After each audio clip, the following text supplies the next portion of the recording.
So last night was the first night of the RNC, and I think everybody was pretty much waiting to see after the relative disaster that was the Democratic National Convention last week, and I think it was generally a cringe fest overall. The sorts of people on the left I follow thought so. People on the right I follow also thought so. So I'm sure that there was perhaps a core of, say, the one-dimensional thinking resistance crowd who might have gotten some enjoyment out of the DNC last week. The kind of people who just they don't really care about anything other than Trump's bad, and you got that out of the DNC last week. But other than that, you have the awkward jokes, you have that really weird music video thing that they did, you have the strange celebrity appearances, and overall, I don't think that the DNC was positively received. So the bar was set pretty low for the RNC. I guess Republicans were hoping that the GOP just didn't screw it up, because they kind of, the Democrats pitched them a softball in this case. And I think the general consensus is that the RNC did pretty well last night.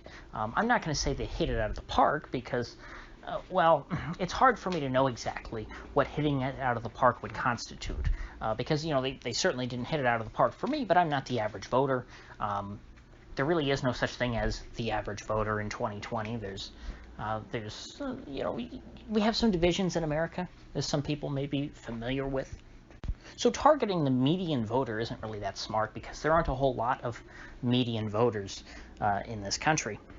And so, the correct approach that the GOP probably should have taken, and an approach which I think they did take, was, trying to rile up the base. You're not at the RNC trying to make the case to the other half of the country, why you're right and why they should consider voting for you as if you've already got your people locked up. What you need to do is excite your side and get them pumped to go out and, do their thing in November. Essentially, turn the convention into a week-long pep rally. That is, should really be the goal, not convincing your enemies who already hate you and will not vote for you. A lot of the mainstream left, your mainstream media types who were commenting about the RNC last night seem to think that the goal of the RNC was to sway over voters who were not already in favor of the RNC, or at least were not already inclined to vote Republican, people who weren't already against the left. And so, you got some takes from mainstream media folks to where they basically thought, oh my gosh, this convention's terrible. They're not doing anything to appeal to me. And I'm glad that the RNC didn't take that route. You don't want to pander to folks, although I don't think the pandering of the convention itself was anything overbearing, but afterwards, certainly, I mean, I had the unfortunate privilege, let's say, to hear an interview with Charlie Kirk after the convention. He was pointing about, oh my gosh, look how many black people and women we have. Oh, isn't the Republicans so diverse? You see, these Democrats, they don't think that black people vote Republican, but you know what? They do, because we're what's best for black people. And it's like, oh my God, shut up. But aside from Charlie Kirk, who did speak at the convention, unfortunately, last night, most of the speaker list, I have to say, was pretty impressive. And they're not necessarily people I love, and people that I think are, have the greatest views, political views in the world. But they're people who I think are competent, people who I think present themselves well, except for that Guilfoyle woman, who is a homewrecker. So I guess it doesn't really matter, when Trump's the nominee, if you have a homewrecker speak at the convention, especially since her new husband, whose home she wrecked, was also speaking at the convention, Donald Trump Jr. So my big critique of last night was what made me cringe was the exaggeration, because the thing is, what they were saying about how, the left hates our civilization and things like that. It's true. The left does hate our civilization. But the problem is you can't really lump, it's very low IQ to try and lump Joe Biden in with the far left. You could say that voting for Joe Biden enables the far left, but I think that they don't make enough of a distinction for them to sound honest. So I have to roll my eyes when I hear a lot of these RNC speeches. It's the classical, this is the most important election of our lifetime. Do you want to be the Soviet Union, or do you want to be a free market capitalist paradise? It's absolutely a false choice. They know it's a false choice. The fact of the matter is we will end up with neither. In the next 4 years, no matter who wins, we are neither going to be a Soviet socialist republic, nor will we be a free market paradise where just price discovery is unleashed and people can engage in whatever enterprises they want, and businesses succeed or fail based on the decisions of consumers and the ability of entrepreneurs. None of that. Neither of those scenarios are going to happen. We are going to have at the end of the next 4 years, no matter who wins, we're going to have a more hampered market economy. We're still going to have a market economy, and it's going to be hampered. And no matter who wins, there's going to be more drag. There's going to be more weights hung around the neck of our economy. That is assuming it doesn't implode entirely, which is a whole nother matter, which I've discussed ad nauseum on this channel. But, generally speaking, you don't get a whole lot of divergence in policy between Democrats and Republicans. This whole false choice about these two extremes. And the Democrats do it too, of course, because they're trying to paint their enemies as extreme. Neither parties are extreme. Yes, there are some people within each party that have extreme views. Obviously, there are far-left Democrats. They do exist. But they're not exactly calling the shots. After all, what are the Democrats who want socialized medicine? What do they complain about the most? Back after 2008, when the Democrats won the presidency, the House, and the Senate, and they had the most progressive president ever, supposedly Barack Obama, what healthcare plan did they decide to pass? Mitt Romney's healthcare plan. That was the plan they chose. They decided to say, well, let's see what this Republican did in Massachusetts, and we'll do that for our health care plan. The far left, no matter what you want to say about them, was not happy about that. The far left wanted single payer. They wanted socialized medicine. They still do. And, Joe Biden doesn't seem very keen on offering it. Joe Biden was just asked, hey, if single payer comes across your desk, are you going to sign it? And he said, no, that's not going to come across my desk. Basically saying that, no matter what, Congress knows they're not going to pass that because they know I'm not going to sign it.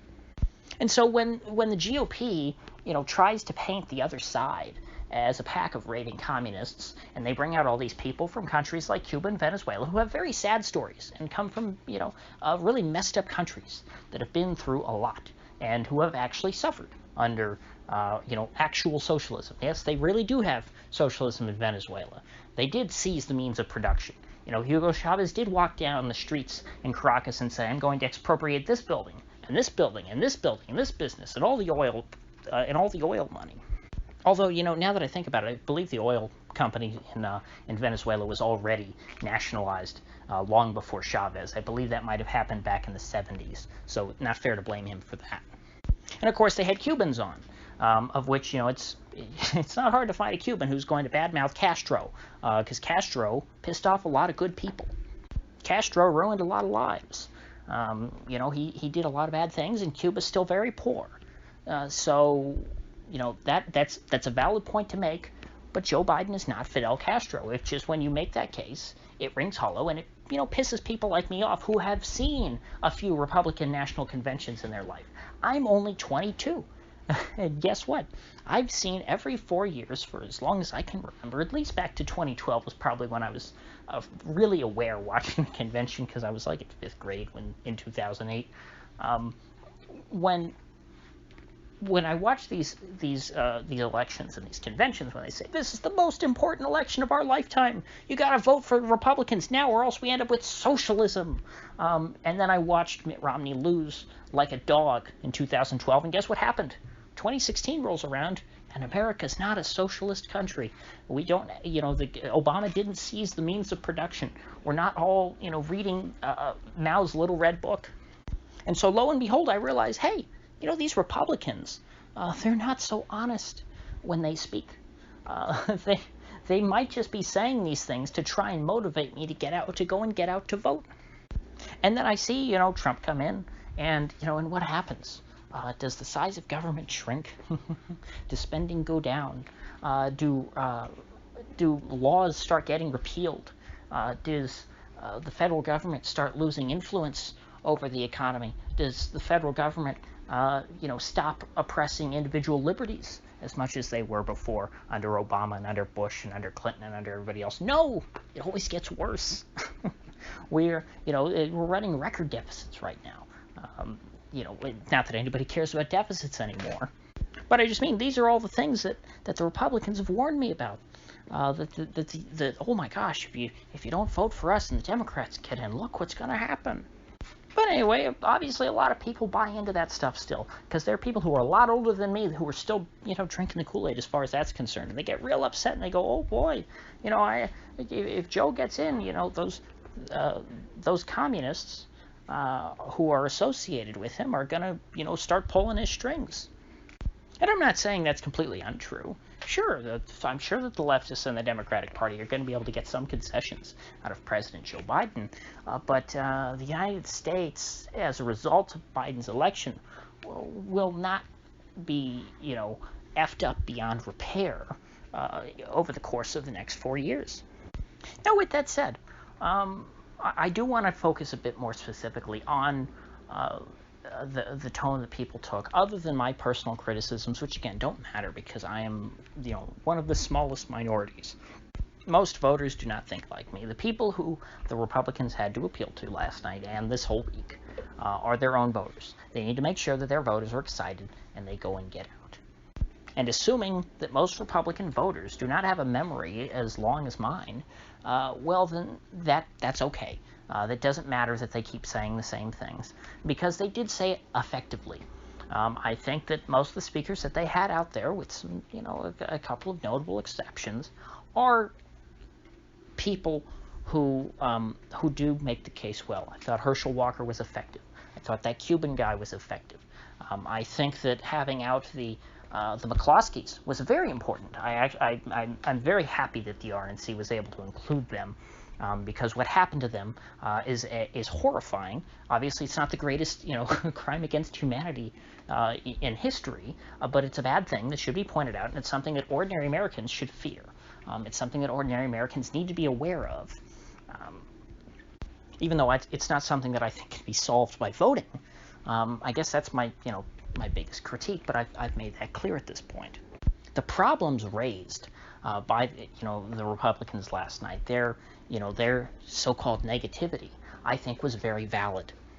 Even if Guilfoyle did sound a bit absurd, with her volume being turned up so high. I was never a fan of her to begin with, so I would think that most people probably just kind of laughed it off, her performance last night. So, with that said, if you get anything of value out of this video, I'd appreciate you clicking that like button and sharing this video. And if you haven't already, please do subscribe, because I do upload every day, and I'd hate to have you miss one. So, I'll see you folks back here tomorrow.